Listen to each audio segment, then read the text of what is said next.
Welcome back, guys. I'm back out in the shop today, and it's a little bit of cleanup day and a little bit of a suspension double check. So was out driving Big Girl the other day, which Big Girl of course is the 72 Dodge Charger, and I was hearing some popping noises out of the front, and that's never a good thing. It's almost winter time here, even though we do get out and drive our cars a whole lot in the winter in this area because mild winters.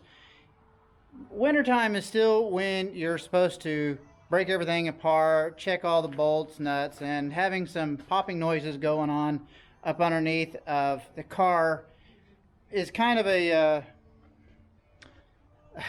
good sign that maybe I should go ahead and do some double checking on things just to make sure everything is right. So that's what we've got going on right now. Got the 72 Dodge Charger up on the lift, doing the inspections, checking all the bolts, just to give you guys a sneak peek of kind of the suspension. Excuse me, I'm walking to the darker side of the shop. We'll kick some lights on. Maybe we'll do it on the other side. Here, let me swap around to the other side. And I'll show you guys some sneak peek of the Dodge Charger suspension that really makes a big difference in this car. So let me find my big red light. That's the big red light that we call here in the shop.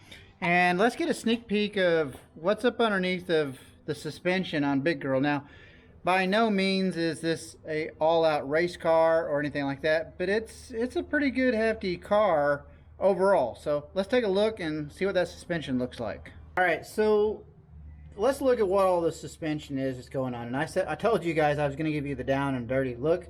It is dirty. It's got about 300 miles on this suspension right now, and driving through some rain and different stuff, and it is definitely dirty. So what we do have going on is we have a lot of QA1 parts.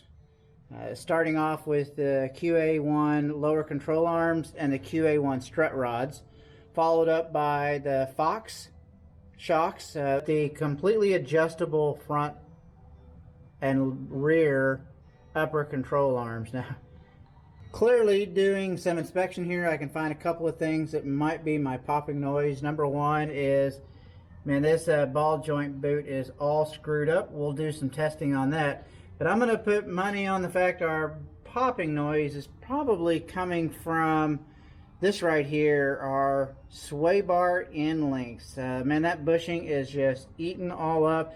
And if you look real close, I don't think that bolt is straight anymore. So that's probably a good indication that that thing has been under some serious binding. And we have really driven this car hard this year since it's actually been put together.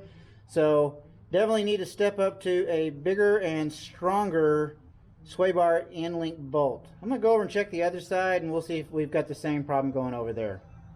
Alright, so now we're looking at the passenger side, and holy crap, I'm going to say that popping noise was definitely from the sway bar end link. Definitely need to look into a different bolt setup on that. That one's bent pretty bad, and that's going to tell me absolutely that's where that popping noise has been coming through. This view here, even though it's still dirty and kind of mucky, it kind of gives you a sneak peek at those Wilwood disc brakes in there. Man, those things have been absolutely fantastic overall. So, all right, we're just going to continue double checking, making sure everything is good and tight on the front suspension, and definitely going to have to change out the sway bar end link bolts. Well, clearly that tells us that we have a pretty significant binding up on that front sway bar end link. I'd say there's probably something, some people might actually say that there's probably something wrong with it, but I would say from the way that I drive and push the car, I would say that I probably just need a bigger, stronger, maybe a better grade 8 bolt in there. I push the car pretty hard whenever we're out driving, and I mean that's what it's made for, designed for. Why have it if you're not going to drive it? So we'll get a bigger bolt in there, then take it out for a drive and make sure that that takes care of that popping noise, and that we're not going to bend that anymore. Outside of that, man, hanging out here in the shop, we still have Justin's 71 Plymouth Scamp. Man, we're getting so close on that. We finished the alignment up. We do the alignments here in the shop on the floor. A lot of shops won't do these older cars, so my solution was buy the alignment stuff to do it. So we did that, and hopefully we'll get a video of that front end alignment setup for you guys. So if you guys want to do it yourself in your shop, you can. It really wasn't as bad as what a lot of people think. You have the initial expense, but man, if you got 2 or 3 friends who've got some old cars, Mopars, Fords, or Chevys or anything, you guys should go in together, buy this, and have it in the shop. I'll show you guys a real simple way of setting all that up. So outside of that, guys, thanks for hanging out. I'll share everything that I know, and hopefully you guys will learn something along the way. Till next time, thanks.